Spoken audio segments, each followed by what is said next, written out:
திருப்பரங்குன்றம் முதல் பழமுதிர் சோலை வரை முருகனின் கோயில்களின் வரலாறு என்ன? ஒவ்வொன்றாக பார்க்கலாம். திருப்பரங்குன்றம் முருகனின் 6 படை வீடுகளில் முதலாவது படை வீடாக திகழ்வது. இங்குதான் முருகன் தெய்வானையை திருமணம் செய்து கொண்ட நிகழ்வு நடந்ததாக புராணங்கள் தெரிவிக்கின்றன. திருச்செந்தூர் முருகனின் அறுபடை வீடுகளில் 2ஆம் படை என்று போற்றப்படும் சுப்பிரமணிய சுவாமி கோயில் அமைந்துள்ளது. இவ்விடத்தில் முருகன் சூரபத்மனை அழித்ததாக கந்த புராணம் கூறுகிறது. பழனி முருகனின் 3ஆம் படை வீடாகும். நாரதர் சிவனுக்கு அளித்த ஞானப்பழம் தனக்கு கிடைக்காததால் முருகர் கோபம் கொண்டு ஆண்டியின் கோலம் பூண்டு இந்த திருத்தலத்தில் தங்கிவிட்டதாக புராணங்களில் கூறப்படுகிறது. சுவாமிமலை முருகனின் 4வது படை வீடு ஆகும். இங்கு முருகன் தனது தந்தையான சிவனுக்கு பிரணவ மந்திரத்தின் பொருளை கூறினார். திருத்தணி முருகனின் 5ஆம் படை வீடு ஆகும்.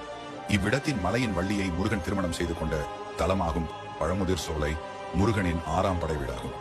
முருகப்பெருமான் சிறுவனாய் வந்து அவ்வையார் சோதித்தது இங்குதான் என நம்பப்படும் இடம்.